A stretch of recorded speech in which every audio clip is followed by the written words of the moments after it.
So nung bata ako, yun yung gusto kong maging ambisyon sa buhay. Nung prep ako, ang nakalagay sa yearbook namin, ambition to be a pastor.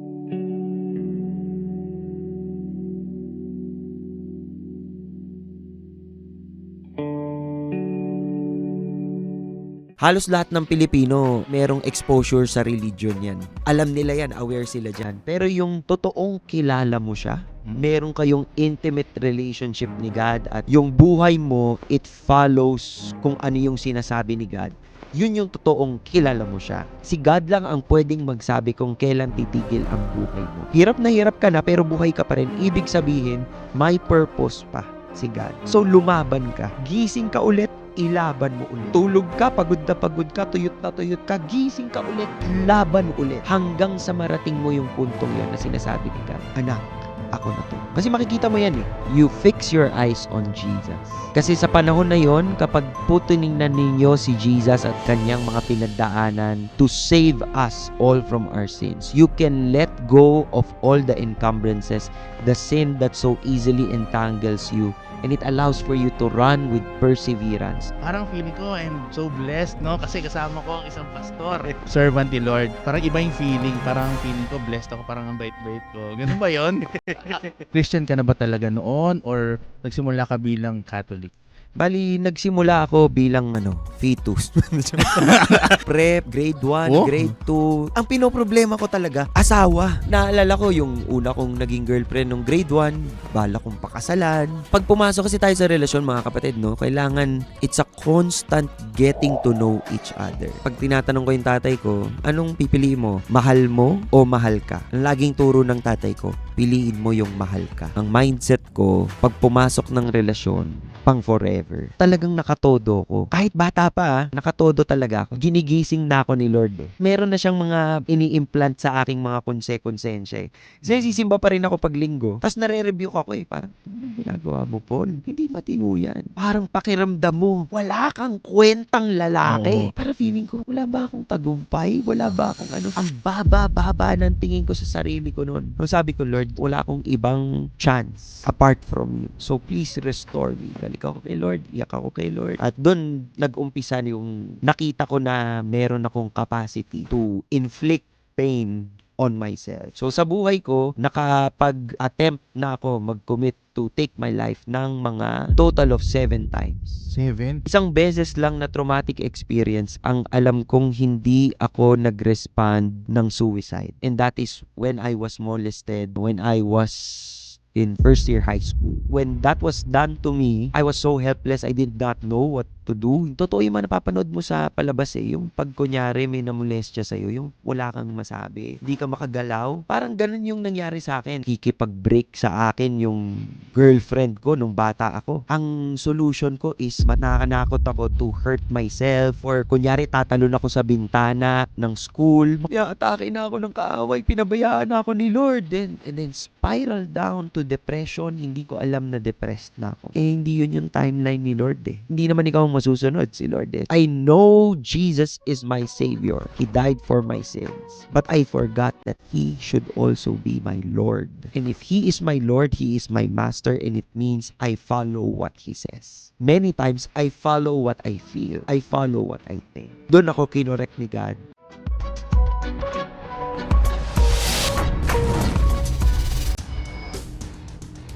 Welcome to Outbox, Thinking Outside the Box podcast, the show where meaningful conversations come to life. I'm your host, Mikael, and I believe in the power of dialogue, the strength of conviction, and the magic of connectors. In this series, we bring you a wide range of guests who share their stories, perspectives, and experiences. Our aim is to connect on a deeper level and explore the valuable insights that emerge from these conversations. So join us on this journey, and together, let's discover the beauty in the art of conversation. This is Outbox, Thinking Outside the Box podcast, where the world comes together, one talk at a time. What's up, Digital Universe? Welcome to Outbox, Thinking Outside the Box podcast. And I'm your host, Mikael. And in today's episode, sobrang excited ako kasi I invited a very inspiring and powerful guest. He is a pastor, a discipler, and a mentor. He works for the Lord as a full-time servant by being the ministry head of Big in CCF. He started his journey in CCF by being the communication coordinator prior becoming a pastor. He also worked as a digital strategist for an advertising agency. He's also graduated as a summa cum laude at the Asia Pacific College. Without further ado, let's all welcome Pastor Paul De Vera. Yun, Pastor. Thank you so much. Ayan, no? Maraming salamat, Pastor. Kamusta ka? Okay naman tayo. Maraming salamat, no? I'm really, parang feeling ko, I'm so blessed, no? Kasi kasama ko ang isang pastor. Grabe, parang iba yung feeling pala pag guest ay galing sa... Joke lang. parang pag galing sa sa isang parang ni Lord, di ba? Yung servant ni Lord. Parang iba yung feeling. Parang feeling ko, blessed ako. Parang ang bait-bait ko. Ganun ba yun? Ganun ba yung pastor? Oo, dahil yan sa mga alahas mo dyan. Nakakapagpabait yan. Talaga. Ayan. Kamusta ka, Pastor Paul? Okay naman tayo. So, nag-preach lang ako nung Sunday, kaya medyo paus pa ako. Pero parang maganda yung boses no? Oo. Parang galing sa ilan. Parang fresh na fresh ka ngayon, Pastor Paul. Bagong gupit tayo, tsaka bagong ahit. Talaga, yan. Kamusta ka? Saan ka galing ngayon?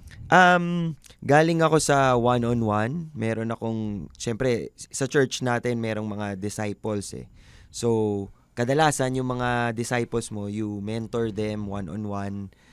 Minimit mo rin sila as a group, pero maganda yung merong kang ka-one-on-one kasi mas malalim yung usapan. Parang itong mangyayari sa atin dito ngayon, mas makaka-deep dive tayo, mas mapag-uusapan natin yung mga bagay-bagay. So, galing ako doon, tapos pumunta na ako dito para, special kasi ito balita ko. Grabe. Thank you so much again, Pastor Paul. Ano yun? Bali, nagpapabook ba sa iyo yung, anyone can approach you para magpabook ng one-on-one? Ganun ba yan? Sa disciples ko, naka-schedule siya. So, ini-schedule namin siya kung sinong makikipagkita sa akin ngayon. Yan. Pero yung iba from the church, they go through the pastoral care department. Yan. So, yung ngayon, taga-D group mo siya? Oo, downline ko talaga siya. Yan. Okay, thank you so much, Pastor Paul. No? And paano ka ba nagsimula, no? So from being a pastor kasi, 'di ba?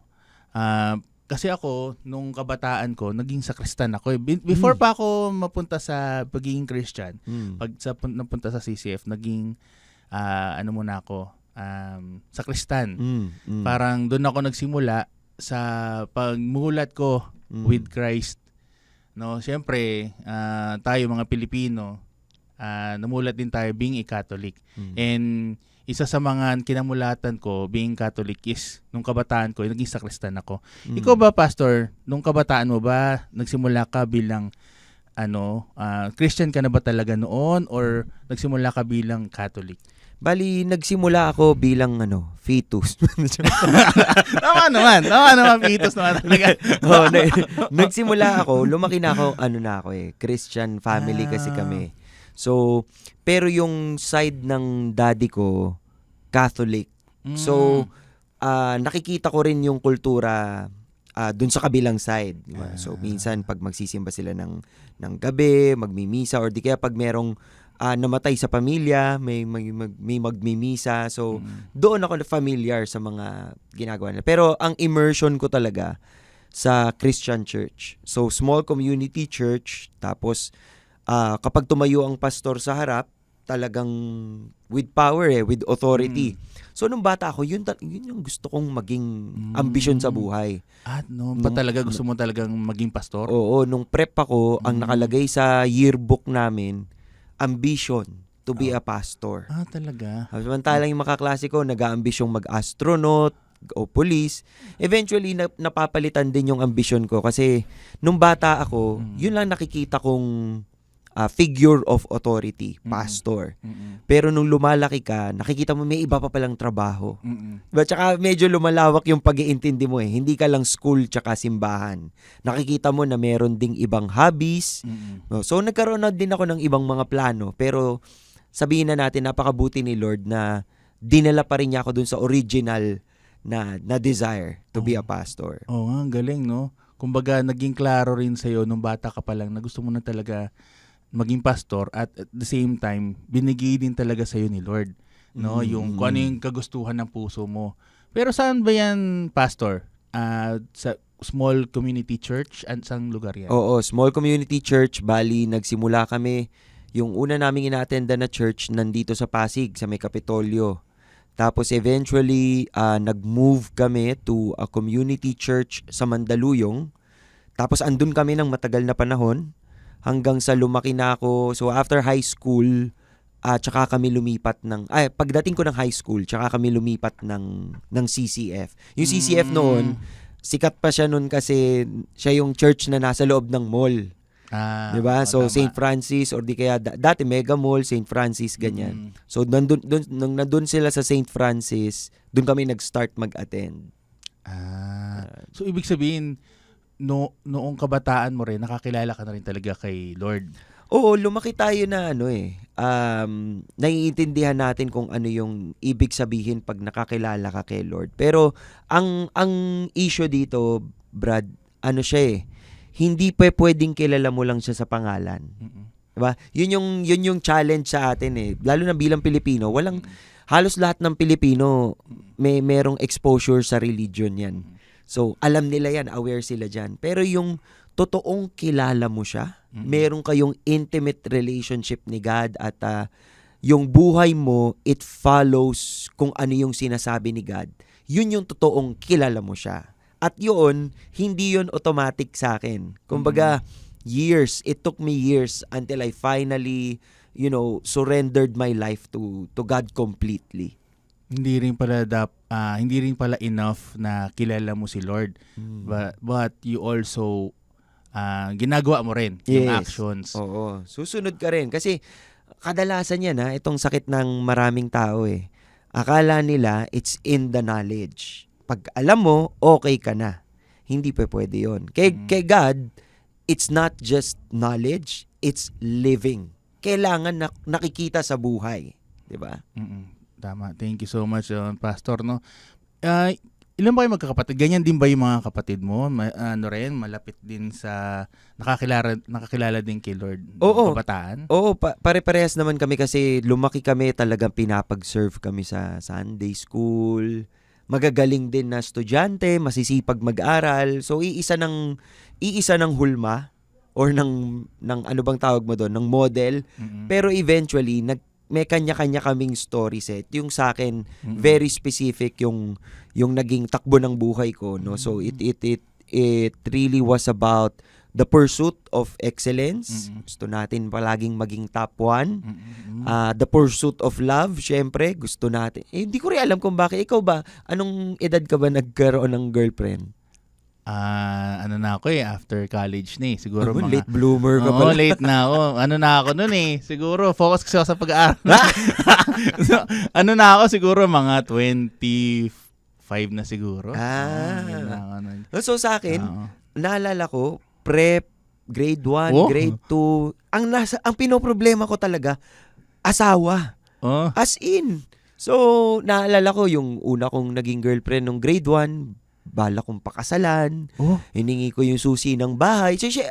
Bata lang kayo, naglalaro lang kayo kung ano yung susing binigay sa akin. Hindi naman pang bahay pero pakiramdam ko, may susi na ako ng bahay nila. Pwede ko na siyang puntahan. Pero ano pa lang ako, grade 1 pa lang ako. Gwapings ka talaga siguro nung kabataan mo, Pastor, no? Kasi ngayon, bibo. Gwapings ka ngayon Siguro nung kabataan mo, heartthrob ka noon, crush ka ng bayan. Yung mga uso noon, di ba? Mga crush ng bayan. Siguro lagi kang napapasali sa mga escort and muse na hindi ako candidate. Escort. Sana nga kasi yung crush ko yung muse. Pero hindi ako nabobotong escort kasi naboboto akong president. Bad trip. Pag president ka, parang, sinong partner nung muse? Crush mo yung muse. Diba? Paano ka nabobotong presidente? Di ba, usually, pag mga pogi, gwapo, talagang escort, pero napupunta ka sa pagiging presidente kasi na, na ma-maximize mo yung kagwapingans mo. Hindi, kasi kaya ka binobotong presidente, ikaw yung top 1. Ikaw yung pinakamatalino sa lahat. So pag nagtanong, sinong leader ng klase, akong naboboto. Minsan, dumating din sa punto, dahil nasanay na ako, minsan I nominate myself na din. An election for class president. Any nomination, I nominate myself. Kasi automatic sa akin na parang you strive for the highest position. You strive for excellence, you strive for opportunities. Basta kapag merong nasanay ako pag kunyari may contest, sinong gustong kumanta? Kahit di ako marunong kumanta, ako po. Sinong marunong mag-drawing? Ako po, ganyan. Volunteer talaga. Pero curious ako, Pastor, paano napunta sa mindset mo na yun na maging leader, mag-pursuit ng excellence? Pinupush ka ba ng parents mo na maging ganyan ka, na lagi dapat top 1 ka, dapat lagi kang magaling sa klase? Oo, pinupush ako. So, yung nanay ko, siya talaga yung meron siyang desire for excellence. No, so yan. Panganay kasi ako so malamang nung mga puntong yun, hindi pa niya alam kung paano kung ano yung tamang timpla. So sa akin napunta, sa mga panganay na nakikinig po sa atin ngayon, kadalasan pag kayong panganay, kayong pinaka nakakakuha ng the wrath of the parents, no? So sa akin napunta yung gigil. Sa akin napunta yung desire na mag-top 1 ka. So yun I think my mom meant well. Gusto niya magtagumpay ako. Pero yung impact noon sa akin, syempre pressure. May pressure, ganyan. Pero pag may mga nakakakinig po sa atin ngayon, wag ho kayong matakot sa pressure. Kaya po yung mga bata ngayon iyakin Kasi ayaw na po silang i-pressure ng magulang Tama. Malaki rin po yung natutulong ng merong added pressure, yung merong goal setting at i-achieve mo yung goal. Pero sa akin kasi, ang naging epekto noon, natakot akong mag-fail. Kasi dati, kapag nagkamali ako, isang mali lang sa quiz, mapapalo ako. Tapos ang sasabihin sa akin, yung mga kaklase mo, 100, ikaw may mali ka. Ganyan, tapos papaluin ka. Sa isip ko noon, may mga mas bobo akong classmate. Malamang hindi sila 100. Pero nakatatak yun sa akin. Kumbaga parang, okay, kung magkamali ako, dapat next time hindi na to mali. So talagang very careful ako pag exam. Di ba, 4 na quarters yan? So pag nagkamali ako sa first quarter, that second quarter, third quarter, fourth quarter, dapat okay score ko. Ay, grabe. Ganon. So, tapos lagi ako magta-top 1 kasi. So lagi ang valedictorian nung elementary, high Isang school. beses ka lang naman magbabalikdictorian. Prep, tapos yung grade 6. Yung grade 6 di na ako valedictorian. Dahil shota ako ng shota Tapos, pero yung mga earlier grades, grade 1, grade 2, grade 3, grade 4, top 1 ako niyan palagi. So, yung goal ko na maging top 1, hindi siya para sa akin Hindi ko nakikita na, alam mo yun, pag nag-top 1 ako, makakatulong siya sa pagkatao ko. Yung goal ko na mag-top 1 ako is para sana sa magulang ko. Ang iniisip ko noon, dapat ma-please ko yung magulang ko. Na pag top 1 ako, masaya sila. Pag di ako top 1, lagot ako. Ganyan. So lumaki ka pala na maging people pleaser. Oo, yan. Parang gumanon. Especially relationships. Siguro ang pinaka essence nitong parting to ng buhay ko, how relationships were so valuable to me that I don't want to disappoint others. So kapag kunyari may expectation na sinet para sa akin, todo ko yan. Kahit minsan hindi ko trip, gagawin ko kasi para yan ma-achieve ko yung ine-expect galing sa ibang tao. So, ibig sabihin, nung kabataan mo, Pastor, parang mas iniisip mo muna yung sasabihin ng parents mo comparing kung ano yung nararamdaman mo. Oo. Sa akin, parang nung bata ko, hindi na nagmamatter kung anong feelings ko. Ang nagmamatter, lagot ako pag hindi ako top 1. At nangyari yun, no? Grade 4, unang-unang beses na ako ay dumausdos sa top 3. Oh, top 3 ako. Top 3. Tapos yung pakiramdam ko talaga, hindi ko makakalimutan, parang nung sinabi na top 3 ako, as in parang nagkagulo sa utak ko. Tapos parang, paano ka uuwi? Ano sasabihin mo sa nanay mo? Ganun. Parang nag-uusap yung utak ko sa sarili ko. At panic ako nun talaga. Sobrang kaba ko na sabi ko, paano ko sasabihin sa nanay ko na hindi ako top 1? At doon nag-umpisa yung nakita ko na meron akong capacity to inflict pain on myself. Yan. So sa buhay ko, nakapag-attempt na ako mag-commit to take my life ng mga a total of 7 times. 7? So, nag-umpisa yon nung nag-top 3 ka? Oo, yes. Ano yung mga reason? Bakit 7? Grabe naman yan. Ibig sabihin, para iwasan, para alisan yung mga hindi dapat sabihin na hindi maganda sa'yo ng parents mo, ang escape mo na lang is mag-suicide? Exactly. That is a form of escapism. Sa mga nakikinig po sa atin ngayon, kapag po nakakarinig kayo ng taong nag-attempt to commit suicide or nag-succeed in taking his or her life, ito po kadalasan ay form of escapism. Meron siyang tinatakbuhan. Either consequence, ayaw niyang harapin yung consequence, or ayaw niya yung feeling ng regret.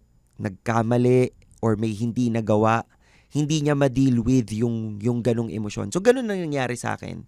Hindi ko alam kung paano haharapin yung mga bagay na hindi ako sanay. Sanay ako magtagumpay. So, hindi ako sanay sa failure. Di ba? Hindi ako sanay na mas-strain yung mga relationships that I keep very close relationships with me. So, bata pa lang ako, nangliligaw na ako, ganyan. So kapag nakipag-break, malay ba naman ng bata, di ba, kung anong commitment yung ginagawa niya. Sa akin, sa isip ko, panghabang buhay na to. Forever yung mindset ko pag nagre-relationship ako, parang nakikita ko, ito, magkakaanak kami, magkakapamilya kami, ganun yung thinking ko. Pero yung mga kasabayan ko, bata pa kasi sila. So, ang isip nila, crush lang. Pwedeng this week crush ka niya, next week hindi ka na niya crush. At yun din, nakadagdag din yun. So, kapag kunyari, makikipag-break sa akin yung girlfriend ko nung bata ako, ang solution ko is manakot. Manakot ako to hurt myself, or kunyari tatalon ako sa bintana ng school, mga ganyan. Pero nakikita mo siyang effective kasi may effect doon sa girl. Yes. So, at saka mag-a-adjust sila. Pag nakita nilang, hindi lang yung girls, di ba? Pero pati yung magulang ko. Pag, kunyari, nung nag-attempt ako mag-suicide nung grade 4 dahil top 3 ako, nung nalaman ng nanay ko, kasi bumagsak ako sa kurtina, boom, bumagsak. Umakyat ang nanay ko, ano nangyari? Ganyan. Umiyak ako, sabi ko, top 3 lang ako. Tapos nakabuhol sa akin yung kurtina. Imbis na ako'y pinalo, niyakap ako nung nanay ko. Umiyak yung nanay ko. So, ang dating noon sa akin, gawin mo yan sa sarili mo para hindi ka aawayin. And that became like a response. And naging ganun yung sistema ng... Kasi ang tao po, kapag naka-experience tayo ng isang bagay, either nagustuhan natin o di natin nagustuhan, we make patterns of thoughts. Na kapag ganitong hinaharap natin, itong gagamitin ko, itong gagawin ko, ganito ako magre-respond. Nasanay ako doon. Hanggang sa nag-mature na ako, grade 5, grade 6, high school, palagi kong takbuhan pag hindi ko kaya, makapag-ano nga. So nakasanayan mo siya na kasi naging, lalo na yung unang-una, pero paano nag-trigger sa'yo na yung nung nag-top 3 ka tapos ang suicide ang solusyon? Kasi wala ka ng ibang takbuhan. Oo, hindi ko talaga maintindihan. Like, biglang pumasok hindi na lang. Hindi ko alam kung paano ko i-explain na top 3 ako. Alam mo yun, parang pakiramdam mo, ginawa mo yung best mo, nag-aral ka naman, wala ka naman masyadong mali. Maybe during that time, may factor yung behavior. Nung elementary days ko, merong factor yung behavior, hindi lang academic performance, pero yung behavior also. And that kind of pulls my grade down kasi maano ko, Kasi naging distract. chick boy ka na din, ano Chick boy ka, Oo. nakikipag-away ka sa mga may crush mo, mga ganun. Okay. So, parang hindi ko alam kung paano ko ipapaliwanag. Hindi mo naisip na to lumayas na lang, ganun. Meron din Pero akong ang mga- naisip mo talaga, ang pinakasolusyon is suicide. Oo, suicide. Parang takbuhan mo na to. Kasi wala ka na rin. Ang nasa isip ko pag naglayas ako, kunyari, Mm-mm. eventually mangangailangan ako. Bata pa ako eh. Mm-mm. So, babalik din ako. Tama. At pag bumalik ako, doble yung palo ko kasi naglayas ka na, Oo. tapos bagsak ka pa, or top 3 ka pa. Parang ang nasa isip ko nun, hindi na to masusolusyonan. And ganun talaga yung mga nangyayari sa mga attempt to take their lives. Mm-mm. They feel that they're at the end of the line. Ito na yung ending eh. Hindi ko na to, wala na akong magagawa to resolve this. Mm-mm. Okay. Grabe, no? Sobrang iba rin pala yung naging journey mo. Doon pa lang sa grades pa lang. Pero ano yung bukod doon, no? O, sige, i-touch na natin yung journey mo na yan, Pastor Paul. Ano naman yung ibang senaryo ng buhay mo na tingin mo, yung pinakamatindi na nag-commit ka ng suicide or problema nung habang lumalaki ka? Kasi yung pagiging top 3 parang medyo for me, pero syempre sa side mo hindi naman siya mababaw, pero sa ibang tao parang ang babaw. Pero sa side mo naman syempre hindi yung mababaw, di ba? Ano pa kaya yung tingin mo na mas malalim pa doon na kung saan ay wala na talaga akong tatakbuhan kundi suicide na lang. Ano yung pinakamatindi? Relationships din. Relationship. So, relationship kasi, ang sinabi ko nga kanina, di ba, ang mindset ko, pag pumasok ng relasyon, pang forever. Mm-mm. So, talagang nakatodo ko. Mm-mm. Kahit bata pa, Mm-mm. kahit bata ka pa, nakatodo talaga ako. So, kapag nakipag-break sa akin, or kunyari nakahanap ng ibang gugustuhin, Mm-mm. parang pakiramdam ko, naibigay ko lahat. Mm-mm. So, hindi ko alam din kung paano mag-deal with the pain or the hurt of, being betrayed or Mm-mm. nakipag-break sa'yo. So, nandun din yung mga desires to take my life. Baka hanggang dito na lang to. Parang, ang mindset ko, hindi na ako makakapagmahal ulit ng ganong level. So, dahil nasira na tong relasyon na to, umalis siya. Bata pa ako. Kung nakikita ko ngayon yung sarili ko, kukutusan ko talaga yung totoy na parang, huy, mag-aral ka na lang, di ba? Tama. Pero Pero at least napagdaanan mo na siya. oo, sana napagdaanan, tas sana natuto. Ang problema, di natuto eh. So I kept on entering relationships thinking it was going to last forever. So sa lahat ng naging girlfriend ko, Nakailang girlfriend ka ba? naku, hindi ko Ang dami na? As in more than 20? Hindi more than 20, hindi more than 20. Okay. Hindi more than 20. Hindi more than 20. So, kabataan lang yun. Iba pa yung nakagraduate ka before ka pang ikasal. Ang edge nito, long term ako long term ako mag-girlfriend eh. So, pero sa mo, simula prep? oo. Simula prep? Prep grade 1. So, naisip mo talagang pang long term na long talaga? term, hindi, alam mo yun, malay mo ba, hindi mo ba alam na pag nag-college ka, iba na yung mga taong makikita mo na pwedeng hindi na kayo magkasama niyan, pero syempre bata, so ang mindset mo, eto na to, hanggang habang buhay na to. So, ibig sabihin, nung prep ka pa lang, matured ka na kasi syempre, hindi mo maiisip na magkaroon ng long-term. Syempre, kapag kabataan, crush-crush lang, parang laro-laro lang, pero ikaw, seryoso ka na sa relasyon during that time. So, baka nagkaroon din ng maturity in terms of relationship kasi nakikita ko sa magulang eh. So, nung bata ako, nakikita ko yung mga magulang ko nag-aaway. So, ang goal ko was to come to a marriage that will not look like what my parents have. Pero, yun ang model mo dapat. Kasi kung nakikita mo sa parents mo, lagi sila nag-aaway, di ba dapat yun ang effect sa'yo? Pero iba. Iba ang effect sa akin, wag ganito. So, pag tinatanong ko yung tatay ko, anong pipiliin mo? Mahal mo o mahal ka? Ang laging turo ng tatay ko, piliin mo yung mahal ka. So, sa akin, hindi effective yung relationship nyo. Ang pipiliin ko yung mahal ko. Walang Christian talk dito Parang, kung hindi ko nakikitang nag-e-effect yung pinili mo yung mahal mo, Ay, pinili mo yung mahal mo. Piliin mo yung mahal ka. Yun kasi yung sabi niya eh. Mahal ka. Sabi ko, sa isip ko, hindi ang pipiliin ko, mahal mo. yung mahal ko. So parang pag ganun ang choice mo, everything down the line, lalapag mo yan para doon kasi mahal mo. Diba? And so I end up always being the lugi in the breakups, when the relationship ends, ako yung parang sakit na sakit, ako yung parang devastated. So yung journey mo naman dyan, okay, nagkakaroon ka ng relasyon, pero at the end of the day, ikaw yung lugi kasi ikaw yung magbibigay. Ikaw yung nakatodo, tapos wala ring kinapuntahan.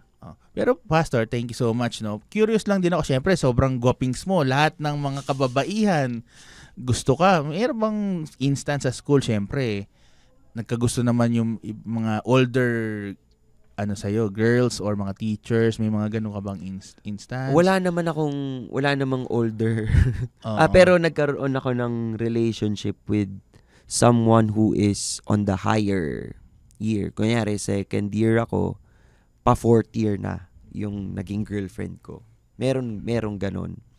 Ano din siya parang may prize. Yung parang ang galing mong chick boy, di ba? Parang hindi ka na kontento dito sa level na to. Yung seniors pa yung kinuha mo or yung junior pa yung kinuha mo. So yung mga ganun din. Although mahal ko talaga at that point, parang sa akin it gives me a sense of achievement. 'Di ba? Na nagiging tama. napa-oo mo eh. Yung syempre sa higher year mo tapos napa-oo mo sila, 'di ba? Achievement. So ang isipin mo ang taas na nung level mo kasi okay ka, tapos biglang pag nakipag-break sa'yo or natapos yung relasyon, parang bigla kang I have this habit before of putting my identity into the relationships that I have. And that defines me. What does that mean? Kumbaga, yun na yung mundo ko. Sanay ako na kapag nasa relationship ako, ito na yung mundo ko. Wala na akong friends, wala na akong meet up with barkada, etc. Lagi akong nakakalimot. Doon na iikot yung mundo ko. And siguro, nasakal siguro yung mga... Kasi syempre, kumbaga parang napaka-clingy mo sa kanila, attached ka, pero sa umpisa parang okay naman eh. Syempre, mga first few days or 1 month okay pa yon. Pero syempre nagkakasawaan dahil sa sobrang mong clingy, 'di ba? So parang yung girl naman, ano yung binibigay naman niya sa'yo? Parang medyo nawawala siya. Kaya nawawala yung attachment ng girl sa'yo. Oo, kasi parang wala na, hindi na tayo pag pumasok kasi tayo sa relasyon, mga kapatid, no, kailangan yan it's a constant getting to know each other. Diba? Ang lalaki, best foot forward yan palagi. Kapag magpo-pursue, best foot forward. Tas pag nakuha niya yung pino-pursue niya, doon na siya magpapakita ng katotohanan, ng challenge. Kaya yun din naman ang gusto ng girl. Pag na-pursue ka na, tas makikita mo yung reality, yung girls, yung normal reaction nila, yung parang, ako yung nahihirapan sa relationship, hindi pala siya ganito, ganyan. Sa akin, hindi ganon. Kasi hanggang jowa ko na siya, ganun pa rin yung todo bigay ko. So parang ang dating, ano ba to? Pahingahin mo naman ako, parang ganun, di ba? Parang hindi niya na ma-feel na ako naman magmamahal sa'yo kasi parang ikaw na lang. Oo. Tapos parang hindi naman niya matatapatan yung dedikasyon. Kasi nag-aaral kami parehas. Di ba? Pag pumasok kayo ng relasyon na estudyante kayo parehas, meron talagang hindi mag-aaral mabuti. At ako yun, sa relasyon namin, ako yung magbibigay. Ako yung, sige, hindi muna ako gagawa ng assignment. Gagawin ko muna to, ganto, ganyan. So, sakripisyo, mga foolish decisions. Kaya sa mga batang nakikinig po kay Mr. Michael Marasigan, wag na ho kayong mag-isip na may future po kayo kung mag-love life kayo ng elementary o high school. Mag-mature muna kayo. Magtinutino muna kayo para mas nandun yung capacity ninyo to handle a relationship. Tama. Oo. Kasi the more na mas mature ka, mas marami ka ring na-experience din. At the same time, kayang i-handle yung sitwasyon. Yes. Hindi lang basta sugod lang na sugod. Saka yung bigay ng bigay kasi syempre iba rin yung dating din dun sa partner. And ano ba ang syempre nandiyan tayo sa topic ng relationship. Ano ba ang the best dapat, pastor, yung kailangan magsimula muna as friends? Ganon? Or kailangan ba yun nga, yung traditional na ligaw, best foot forward, or ano ba ang tingin mo dyan sa pagrerelasyon? Siguro kung ang pagkikipagrelasyon sa inyo ay hobby lamang, hindi siya for long term, wala pong sense na pumasok ka ng relasyon. Kasi kaya ka nagre-relationship, you're building a connection with someone. So that involves commitment. Pinakamaganda dito na makilala mo muna ang lahat o makilala mo muna yung tao bilang kaibigan.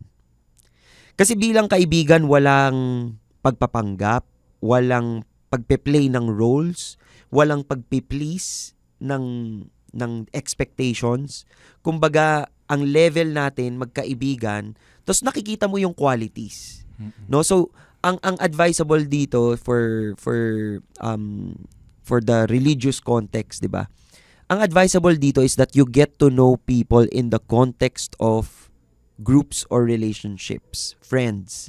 Kasi there you can see the real person. Mas totoo sila kapag nasa grupo sila, nasa community. Kesa yung kukunin mo siya, i-isolate mo siya, magde-date kayo, getting to know ng ilang times kayo mag-date. Ano yun the person will have to, katulad mo rin, you will play a role. Diba? Pero kung nakikilala yung isa't isa sa community, nakikita mo, ito pala saltik nito. Ito palang ano nito. May ganito pala siyang habit. Ganyan. Nakikita mo na kaagad. On the surface level of friendship, ito ba ay taong gusto mong makasama habang buhay? Kasi ang relationship, mga kapatid, forever yan. When you enter a relationship, you don't enter a relationship for play. You enter a relationship aiming for marriage. Kaya kung di ka pa ready magpakasal, di ba ang tanong, bakit ka papasok ng relasyon? Hindi ka pa pala ready magpakasal. So, kailangan ang goal pa rin palagi kapag papasok sa relasyon is for long term at saka for marriage. And ang kagandahan din sa sinabi mo, pastor, na kapag when we meet someone, mas maganda rin in a community. Para meron ding parang lumalabas din na accountability with each other sa mga kasama rin. Malalabas din kung ano yung tunay na motibo nung bawat isa, na hindi lang foreplay, na hindi lang hindi nagseseryoso, dapat talagang for long term din. Tsaka protektado ka. Kasi kapag nag-get to know kayo in a community, hindi ka, lalo na yung mga predator ang profile, Kapag natanggal ka niya sa community, kahit anong gusto niyang gawin, gagawin na lang niya Kasi kaya kanyang kuhain. But if you remain in that community and you get to know each other in the community, meron kang level of protection. Kasi hindi ka isolated. Diba? So yun din yung parang pinopromote din with Big, 'di ba? Kasi we are a community. Yeah. And at the same time, nandun din, kaya maganda rin sa Big, meron din mga D-group na kung saan magkakaroon din ng accountability system na kung saan magkakilala talaga ng totoo. Ayun. Thank you so much, Pastor. Napakaganda ng mga insights mo with relationship. Going back tayo dun sa yung journey mo sa paglaki. And syempre, kumbaga meron kang, ang ganda nung yung pinapakita sa iyong parents na syempre kailangan lagi kang excellent, lagi kang top 1, but on the other side nagkaroon ng negative effect yun dahil kumbaga pag hindi mo siya na-achieve, ang ang kapalit nun, pinapalo ka or pinapagalitan ka, kaya ang ending nun, it's either bottom line, kailangan mo talaga mag-suicide kasi wala ka ng choice, Yeah. no? Yeah. Pero dahil curious lang ako, Pastor, no? Kasi napanood ko rin kasi yung Tony Talks, no, yung journey mo with that. Isa rin ba yun sa reason kung bakit din parang nag-commit ka rin ng suicide? Sabi mo 7 attempts eh. So, siyempre, hindi lang naman basta relationship yung attempt mo doon. Hindi lang din basta yung pagiging top 3 mo. So, meron ding rin yun, mayroon ding issue rin yun about doon sa, can you tell us more doon sa kwento mo na yan? So, meron din mga pagkakataon na pag napahiya ako sa klase, nag-a-attempt din akong mag-cut ng sarili. Yung mga ganong bagay. Basta kapag feeling ko hindi ko gusto yung nangyari, yung sitwasyon, nag-a-attempt ako to hurt myself. Isang beses lang na traumatic experience ang alam kong hindi ako nag-respond ng suicide. And that is when I was molested when I was in first year high school. So high school na. So hindi ko naging response. Na after nung molestation, by the way, yung molestation na naisumbong namin, nakapagsampa kami ng kaso, etc., hindi siya naging solusyon para sa akin na mag-suicide dahil namolestya ako. Ang sa akin kasi noon, ang nangyari, I was inspired by the fact that even if this happened to me, I can make something out of my life. So yung hirap ko noon na parang ipupull out ka sa klase kasi may hearing, igaganto ka, mag-a-attend ka ng mga hearing, etc. Parang sa akin, naging siyang inspirasyon na I will not let what happened to me be the last of me.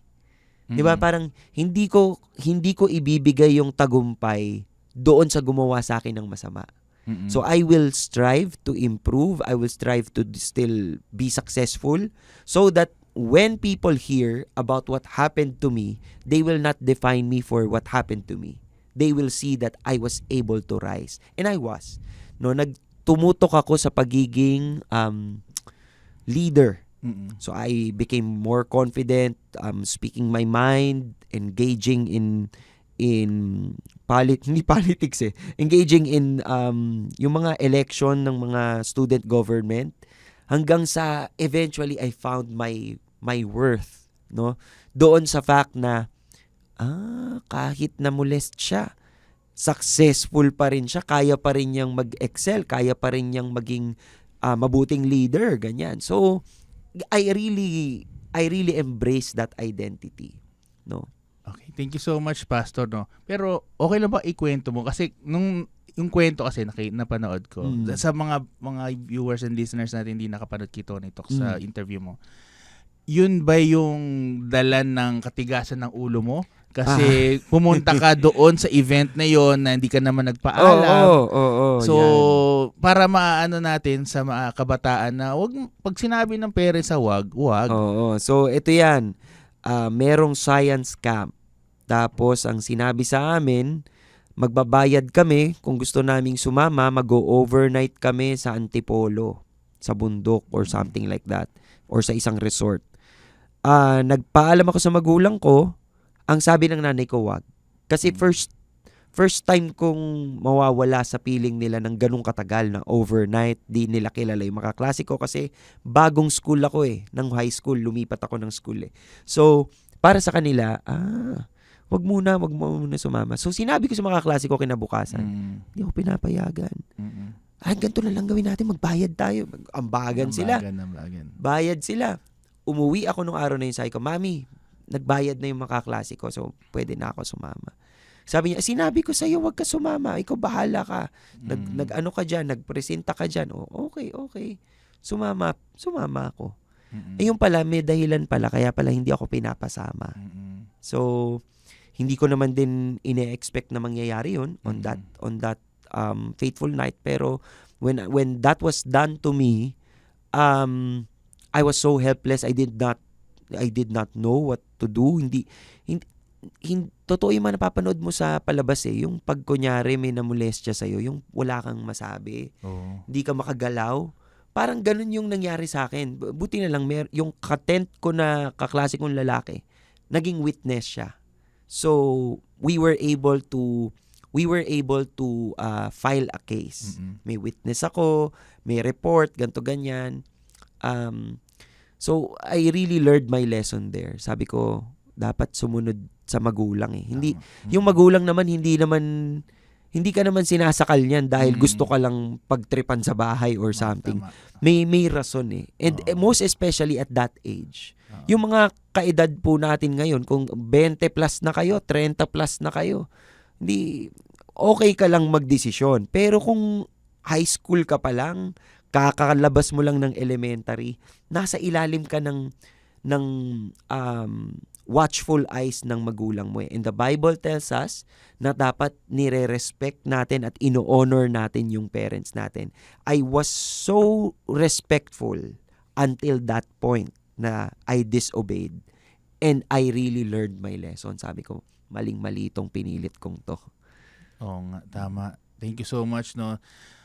Maganda yung lesson na yan, yung point of na sa buhay mo, Pastor Paul, kasi karamihan sa mga, lalo na sa kabataan ngayon, maraming gusto na mag-explore na kung saan hindi na sumusunod sa magulang. No, akala nila porket nasa era na tayo ng digital age, sa era na ng social media, kaya na nila.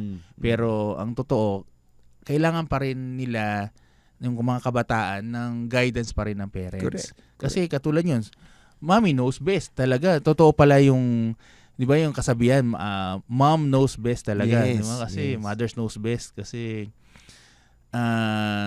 yun din talaga yung, kahit ako, no, kung ano man yung sabihin ng parents ko, especially ng mom ko, talagang I really consider, no, kasi syempre iba rin yung may nagsasalitang magulang. Thank you so much. And sabi mo kanina, no, Pastor, no, na hindi siya naging daan para mag-suicide ka. So Yes. parang lang siya, naging learn the lesson lang sa'yo. Oo, kasi parang ito, ang nangyari dito, while it was a traumatic experience, something replaced suicide as an escape form. To me, the escape for this was to accept what happened and to make something out of it. Nakita ko doon na pwede palang hindi mo takasan yung problema. Kung nangyari to sa'yo, yakapin mo, matinik ka kung matinik ka, masaktan ka kung masaktan ka, pero mas magandang lalabas. Kasi ibig sabihin, kahit nasubok ka, kahit nabugbog ka doon, or kahit nabura yung pagkatao mo or something, nabastos ka doon, lalabas kang mas matibay na tao. That to me was a learning na dapat it already arrested the wrong mindset. Pero hindi siya tumigil. So even after that, may mga pagkakataon pa rin na pag kunyari magbe-break, maghihiwalay, suicide ang nagiging solusyon ko pa rin. So, natututunan ko dyan, no, kailangan talagang i-accept natin kung ano man yung nangyayari. Tapos, do something about it. Kunyari, nakipaghiwalay sa'yo. Imbis na magmukmuk ka at magpakamatay ka dahil iniwalayan ka, umupo ka muna sa isang tabi. Di ba? Tingnan mo sarili mo sa salamin. Ito ba, kung ikaw ay ibang tao, gugustuhin mo bang kasama itong taong to? Tingnan mo kung ano yung mga nagawa mong posibleng nag-contribute kung bakit inayawan ka. 'Di ba? Or di kaya naman sa akin kasi the realization was eventually after college. My last relationship was in college. Na ang mindset ko noon, eto na to. Ano na to, eto nang magiging asawa ko. Pero grabe yung nangyari sa akin noon Hindi ko ine-expect. Bigla na lang tumigil ang communication namin. May mga times na magli-live-in kami, matutulog kami sa isang bahay, ganyan. Pasaway na ako nito.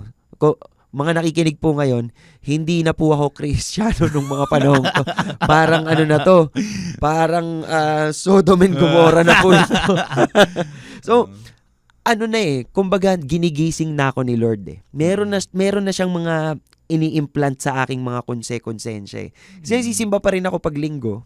Tapos nare-review ako parang, ano ba yung ginagawa mo, Paul?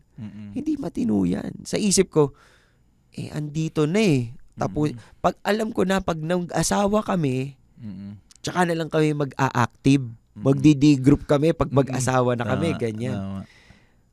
Hindi yun yung timeline ni Lord Hindi naman ikaw masusunod si Lord So, ayaw ko hiwalayan. Sinasabihan ako ni Lord. Pag nagsisimba ako, hiwalayan nyo na, tapusin nyo na, hindi pleasing ang relationship nyo. Ayoko makipaghiwalay. Alam mo nangyari? Wala akong kamalay-malay. Hindi lang kami nagkita for a week or 2. Tapos nung hinanap ko, nasa iba na. So, ginuos ka, tapos biglang Oo. Nung nakita siya. ko, meron ng ibang kasama. Ano to? Sabi niya, iba na yung gusto ko. Ayoko na tayo. Ganyan. Pero ano ka na yan? After graduate graduate na ako nito. nagtatrabaho Nag-work ka na ako. Yan ang nasa mindset ko. I was so full of myself during this time. Summa cum laude ka, may trabaho kang marangal, and kaya mo mag-provide. Parang para sa akin, I got it all Ano, sino ka, SM? You got it all for you? Hindi naman di ba? So, ayun, talagang nung nakipag-iwalay siya, hindi ko alam ang gagawin. Doon ako nag-attempt. Sinabit ko ulit yung sarili ko. Yung pa rin yung last mo na yan. Or supposedly. Okay. Pero nakita ko ng kapatid ko na nakasabit. Kakatalon ko pa lang from the chair. Nakakita ko ng kapatid ko. Binuhat ako, lumuwag ang tali. Nakalas, bumagsak ako, binaba niya ako. And then, doon na nagsimula na parang, anong ginagawa ko sa buhay ko? Ganito ba talaga? Ganito na lang ba talaga? And that's when I went to God. Sabi ko, Lord, pagod na akong habulin yung mga bagay na gusto ko. And I ended up not having these things. So Lord, feeling ko hindi tama yung mga bagay na hinahabol ko. Babalik ako sa iyo. Pero gusto ko lang malaman mo, Lord, bagsak na bagsak yung pakiramdam. Alam mo sa lalaki yung kapag hiniwalayan ka at pinagpalit ka. Parang pakiramdam mo, 'di ba? Parang wala kang kwentang lalaki. Parang ganoon yung feeling ko, parang feeling ko wala ba akong tagumpay, wala ba akong ano, ang baba ng tingin ko sa sarili ko noon. Ang sabi ko, Lord, wala akong ibang chance apart from you. So please restore me. Balik ako kay Lord, iyak ako kay Lord. And doon nagsimula akong mag-serve sa ministry, mag-mature in the faith. Akala ko okay na. Eto na. Ano na ako, on the way, pastor in training na ako. Eventually, nag-full-time na ako sa church, pastor in training na ako. I found the girl that sabi ko, itong gusto kong pakasalan. Which is, siya yung wife ko ngayon. But during that time, kakabalik pa lang niya kay Lord. So, marami pa siyang mga habits na hindi pa pleasing kay Lord. So, I was dealing with that. And then, it happened. Naghiwalay ang parents ko.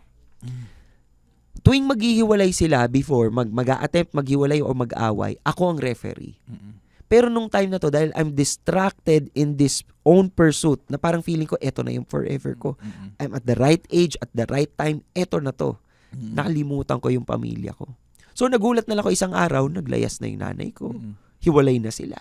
So, that was devastating to me as a pastor in training. Parang lumabas ulit yung dati mong ginagawa pag relasyon, nilalagay mo yung sarili mo doon sa relationship. Correct. At na parang ino-own mo inaangkin mo, tapos iniisip mo na kasalanan ko to, hindi ko sila nakita, di ko napigil, etc., etc. And I did not know that it dragged me down to depression. No? And tapos nag-fasting week, nag-fast ako, sabi ko, gusto ko magbalik ang magulang ko, di ako kakain, di ako iinom, fasting ako. Okay. Hindi pala nakakatulong yun sa taong depressed. Kasi mawawalan ka talaga ng right mind. So, kasi wala kang kinakain. Wala kang kinakain, hindi ka uminom. Tapos, hindi, ano na talaga, very negative na yung utak ko. May paranoia na ako. Sobrang attached ako dun sa girlfriend ko kasi nasa Singapore siya during this time. natataranta ako pag di siya nagre-reply, ganyan. So, nagsama-sama na lahat, no? I was still doing my quiet time during that day, pero pinigil ko nung nabasa ko yung Peter, sabi ng verse sa Peter, your enemy, your adversary prowls around like a roaring lion seeking someone to devour. Sinarado ko yung quiet time ko. Atake na ako ng kaaway, pinabayaan na ako ni Lord. And then spiral down to depression. Hindi ko alam na depressed na ako. Tapos yun, umuwi ako ng bahay, sabi ng tatay ko, hindi ko nga alam paano ako nakapagmaneho galing sa work, papuntang bahay. Pero sabi ng tatay ko, hindi ako bumaba ng kotse. Siya pa nagpababa sa akin. Tapos umupo ako sa dining table, hindi ako kumain. So I was really depressed. No? The next day, gumising ako and I committed suicide. And this time around, there was nobody. There's no one to watch. There's no one to catch. So, nagising na lang yung susunod na tao after mga 20 minutes. And of course, nung bumaba siya, nakita niya ako, nakasabit na lakabas na dila ko. So, they thought I was dead. Ang mindset ng tatay ko when they saw me was, they will take me to the morgue. Pero, naisip niya mag-CPR. CPR siyang konti. Huminga akong konti. They rushed me to the hospital. That was a long fight for my life. The church prayed. So recent lang pala yun. Oh, that was like Last year. No, not last year. Mga 2017. 2017. And then, so after that, na-revive ako. And when I was revived, definitely because of what I did, tanggal ako sa pagiging pastor in training ko. Yun pala yung naging journey mo rin, kaya medyo naging matagal din. Matagal din talaga ako bago naging pastor, di ba? Oo. So, pagkatanggal ko noon, parang, pakiramdam ko, sabi ko kay Lord, bakit binuhay mo pa ako kung alam mong kahihiyan ako, kung alam mong makasalanan ako, alam mong imperfect ako, compromising ako, ba't di mo pa ako kinuha? Sana patay na lang ako. Sabi ni Lord, parang binulong sa akin ni Lord, hindi kasi ako kukuha sa'yo. Sa dami ng kasalanan mo, ibang kukuha sa'yo. so sabi ko, eventually sabi ko, Lord, alam ko chance ito. Pwede ba take ownership of my life? And then that's where I realized kung ano yung pinakamali ko. Ang pinakamali ko sa entire life ko is that I know Jesus is my Savior. He died for my sins. But I forgot that He should also be my Lord. And if He is my Lord, He is my Master, and it means I follow what He says. Many times, I follow what I feel. I follow what I think. Doon ako kinorek ni God. So in that period of restoration, maraming ginawang counseling, discipline, etc. Doon ko talaga natutunan na, Lord, hindi ako talaga yung boss ng buhay ko . And eventually, I say this to those who are struggling with suicidal thoughts, no? Hindi mo hawak yung buzzer ng buhay mo. Kay God yan . Si God lang ang pwedeng magsabi kung kailan titigil ang buhay mo. Ngayon, kung hirap na hirap ka na pero buhay ka pa rin, ibig sabihin, may purpose pa si God. So, lumaban ka. Gising ka ulit, ilaban mo ulit. Tulog ka, pagod ka, tuyot ka, gising ka ulit, laban ulit. Hanggang sa marating mo yung puntong yon na sinasabi ni God, anak, ako na to. Kasi makikita mo yan . Kala mo ikaw lang yung bumabangon, ikaw yung gumagalaw. Makikita mo isa lang, parang footprints in the sand. Di ba? Bakit isa lang yung pair ng feet na naglalakad? Iniwan mo ba ako, Lord? Ay, anak, hindi kita iniwan. Isa lang nakita mo. Kasi, nung isa na lang yung pair, binuhat na kita. So, in-embrace ko yun. Sabi ko, Lord, buhatin mo ako. Lagi mo akong buhatin at wag mo akong i-adya mo ako sa mga kapahamakan, sa mga wrong decisions.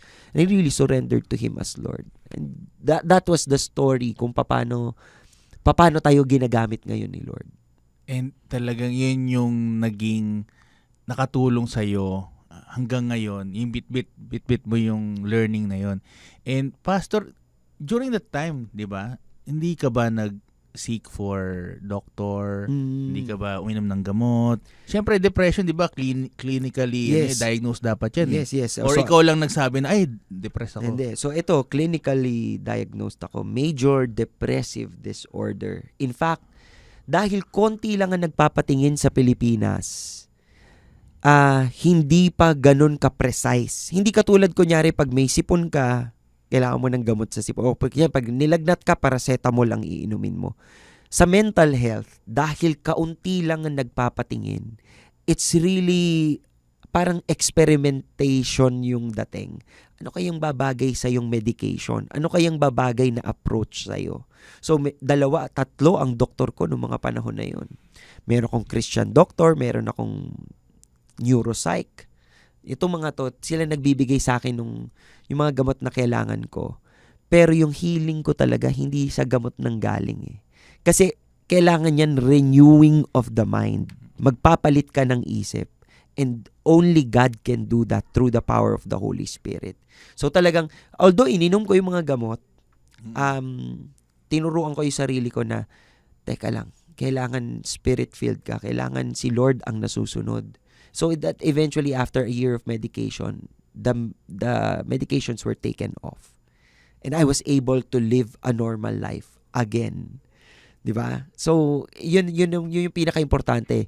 Kasi kailangan ko to sabihin kasi yung ibang tao pag minedicate mo, nagiging addiction yung medication. Huwag ho kayong ma-addict sa medication. May power po yung inyong utak.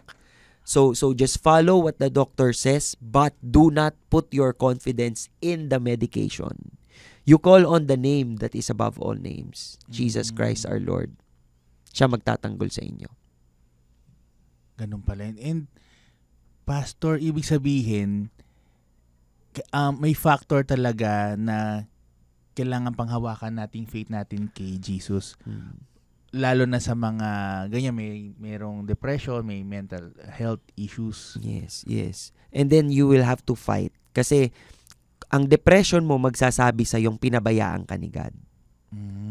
You need to fight that with truth. The Lord promised never to leave you nor forsake you. So kung nadidepress ka at down na down ka, hindi si God ang gumalaw. Ikaw ang gumalaw. Kaya takbo ka pabalik kay God. Yun yung mga paulit-ulit kong siniset sa mind ko. And ibig sabihin, Pastor, talagang kapag na kay Lord ka, na kay Jesus ka, no, kahit anong pagsubok, lalampasan mo talaga, no? Yes. So posible talaga, ay hindi posible talagang si Jesus Christ talaga, si Jesus talaga ang solusyon sa lahat ng problema natin. Yes. Siya ang magpapabago sa atin. Totoo 'yon. So sa mga nakikinig po sa atin ngayon, I'm just an example of a person who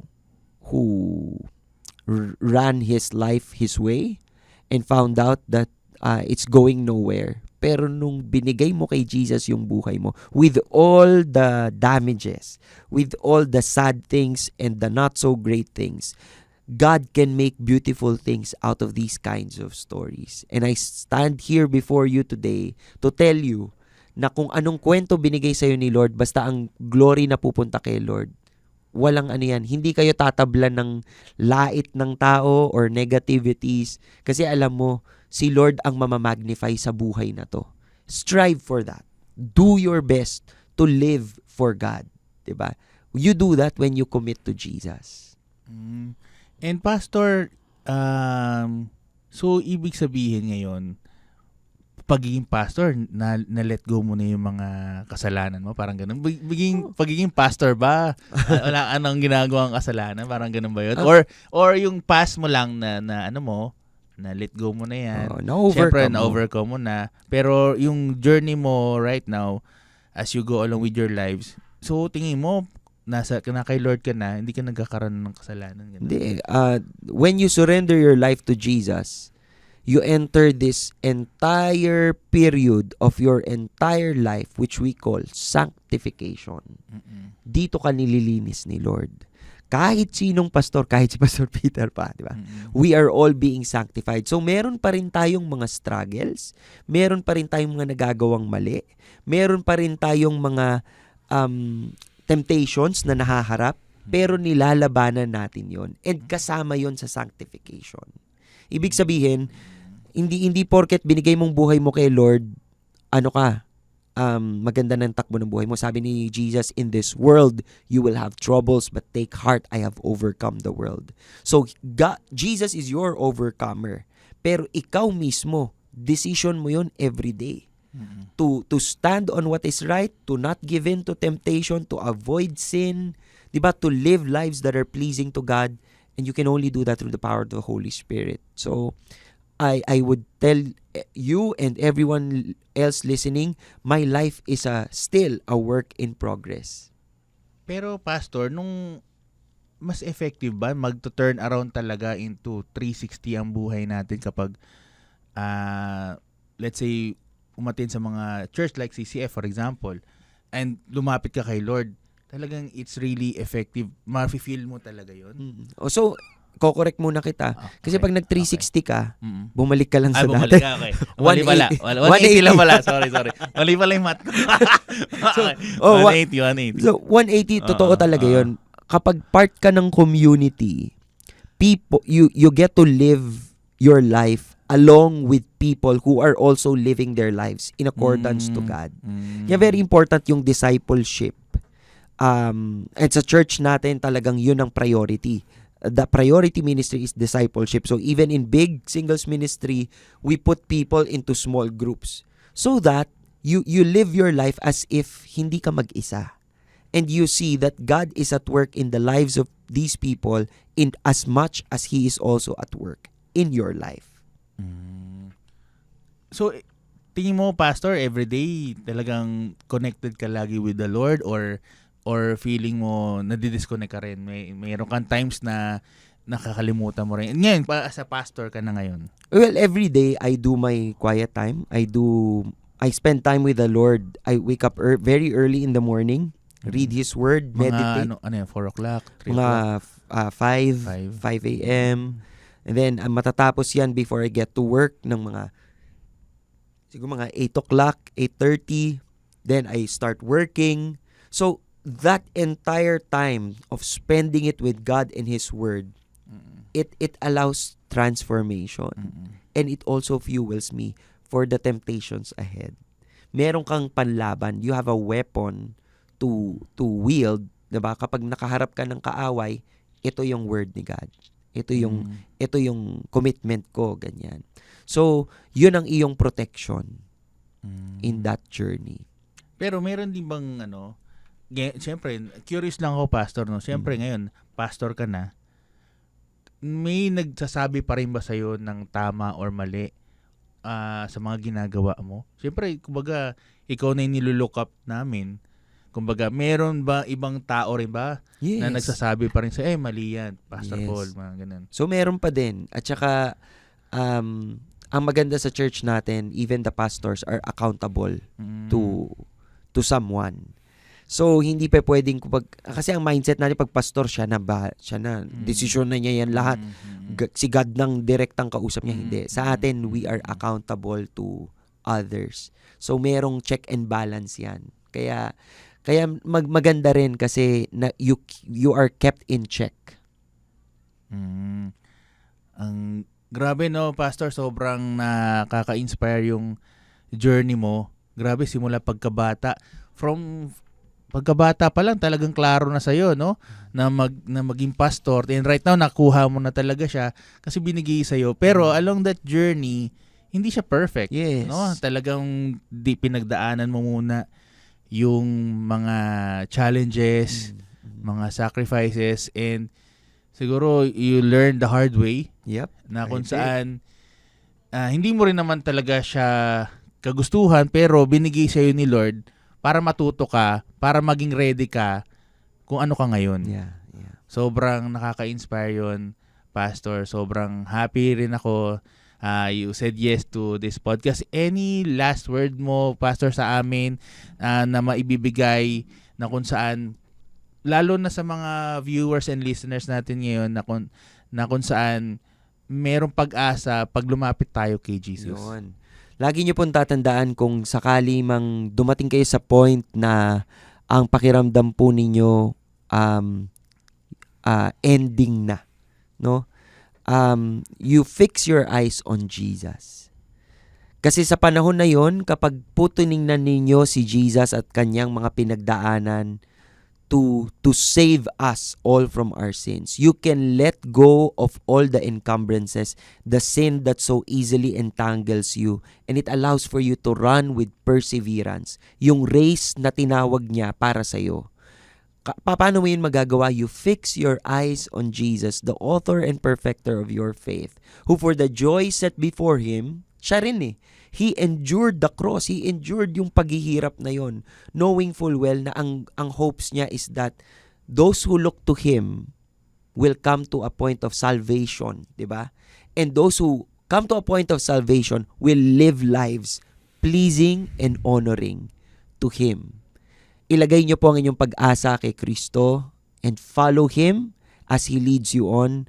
Wag na ho kayong tumingin sa iba. Sunod lang kayo kay Kristo. Hindi ho kayo magkakamali.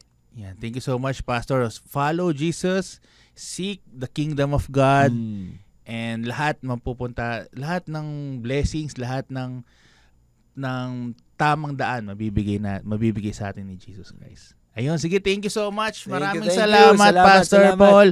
And thank you so much sa mga viewers and listeners natin ngayon.